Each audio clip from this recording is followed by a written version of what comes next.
Hello दोस्तों आज हम आपके लिए एक बहुत ही इम्पोर्टेंट टॉपिक लाए हैं financial accounting and it's terms. और ये आपके जेके एसएसबी के सिलेबस में है अगर आप फाइनेंस अकाउंट्स असिस्टेंट की तैयारी कर रहे हैं।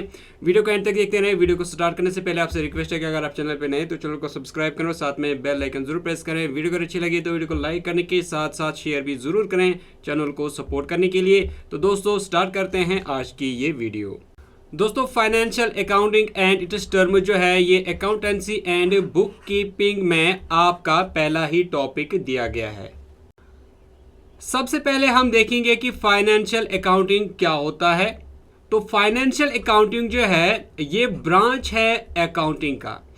इसमें यानी फाइनेंशियल अकाउंटिंग में हम क्या करते हैं, हम फाइनेंशियल ट्रांजैक्शंस का रिकॉर्ड रखते हैं सिस्टमेटिक ऑर्डर में। ये आपको याद रखना है कि इसमें हम फाइनेंशियल ट्रांजैक्शंस को एक सिस्टमेटिक ऑर्डर में रिकॉर्ड करते हैं। फाइनेंशियल ट्रांजैक्शंस को रिकॉर्ड करने के बाद हम क्या करते हैं, इसमें हम प्रिपेयर करते हैं फाइनेंशियल रिपोर्ट्स को, जिनको फाइनेंशियल स्टेटमेंट्स भी कहते हैं। तो ये आप याद रखिएगा, असल में यही मकसद है फाइनेंशियल अकाउंटिंग का कि हम फाइनेंशियल ट्रांजैक्शंस को सिस्टमैटिक ऑर्डर में रिकॉर्ड करते हैं। रिकॉर्ड करने के बाद हम फाइनेंशियल रिपोर्ट्स इससे तैयार करते हैं। इन फाइनेंशियल रिपोर्ट्स को फाइनेंशियल स्टेटमेंट्स भी कहा जाता है। दोस्तों याद रखें कि फाइनेंशियल स्टेटमेंट्स को तैयार करने से इन्वेस्टर्स यानी जिन्होंने कंपनी में अपना पैसा लगाया होगा, या फिर क्रेडिटर्स यानी जो उधार देते हैं कंपनी को, या फिर सप्लायर्स यानी जो कंपनी को कोई चीज़ें सप्लाई करते हैं, या कंपनी के जो कस्टमर्स होते हैं, या कंपनी को खुद या फिर गवर्नमेंट एजेंसीज को कंपनी के बारे में उसकी फाइनेंशियल परफॉर्मेंस या पोजीशन यानी क्या कंपनी घाटे में चल रही है या फिर कंपनी फायदे में चल रही है, ये सारा कुछ शो होता है फाइनेंशियल स्टेटमेंट से। तो जब हम फाइनेंशियल स्टेटमेंट बनाते हैं तो हम क्या करते हैं, हम पूरी फाइनेंशियल ट्रांजैक्शंस का एक रिकॉर्ड रखते हैं। और इससे हमें ये पता चलता है कि हमारी जो कंपनी है वो प्रॉफिट में जा रही है या फिर लॉस में जा रही है, हमारी कंपनी की फाइनेंशियल पोजीशन क्या है। तो ये सारी चीज़ें जानकर हम फाइनेंशियल स्टेटमेंट्स को देखकर अपने बिजनेस से रिलेटेड कोई अच्छा डिसीजन ले सकते हैं। प्रॉफिट अगर हुआ तो भी हम बिजनेस को एक्सपेंड करने के डिसीजन ले सकते हैं, या अगर कंपनी को लॉस हो रहा है तो लॉस को प्रिवेंट करने के लिए भी यहाँ पर इन स्टेटमेंट्स को देखने के बाद डिसीजन लिया जाता है। तो कंपनी को डिसीजन मेकिंग में ये फाइनेंशियल स्टेटमेंट जो हैं ये इनकी हेल्प करते हैं। और हमारे पास क्या क्या रिसोर्सेज हैं, कौन कौन सी चीज़ें हैं, और कौन सी चीज़ हमें किस तरह इस्तेमाल करनी है, कहां पर लगानी है। तो इस तरह हम फाइनेंशियल अकाउंट्स को देखकर डिसीजन जो है ले सकते हैं। दोस्तों यहां पर आपको याद रखना होगा कि जब हम फाइनेंशियल स्टेटमेंट्स को तैयार करते हैं तो उनके लिए अकाउंटिंग स्टैंडर्ड्स को ध्यान में रखा जाता है।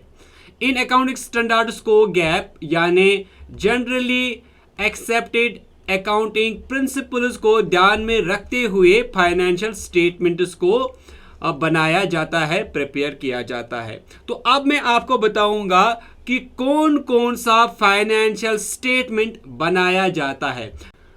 दोस्तों सबसे पहले हम बात करेंगे बैलेंस शीट की। तो बैलेंस शीट एक फाइनेंशियल स्टेटमेंट है जो बिजनेस का एक स्नैपशॉट होता है, जो आपको दिखाता है, आपको शो करता है कि आपके पास यानी आपके बिजनेस के पास क्या है और आपके बिजनेस का कर्जा क्या है।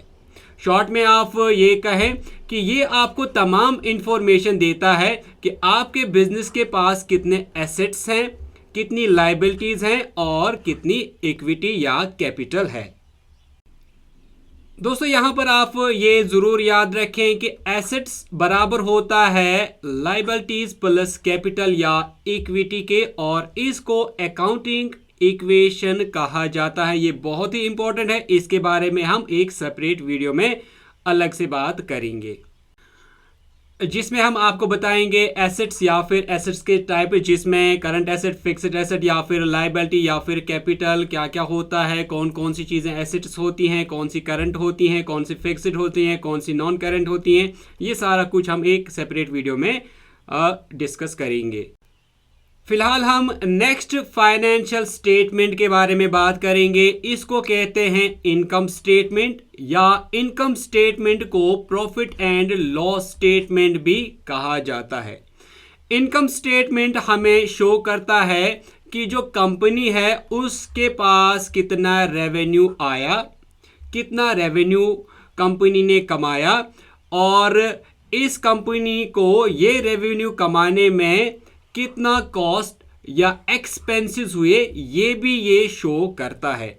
यानी रेवेन्यू और कॉस्ट या एक्सपेंसेस, ये सारा कुछ शो होता है इनकम या फिर प्रॉफिट एंड लॉस स्टेटमेंट में। और ये जो स्टेटमेंट होता है ये अलग एक खास इनकम स्टेटमेंट को कैसे बनाते हैं, कौन कौन सी चीज़ें इनकम स्टेटमेंट में लिखी जाती हैं, उससे रिलेटेड भी हम एक सेपरेट वीडियो बनाएंगे।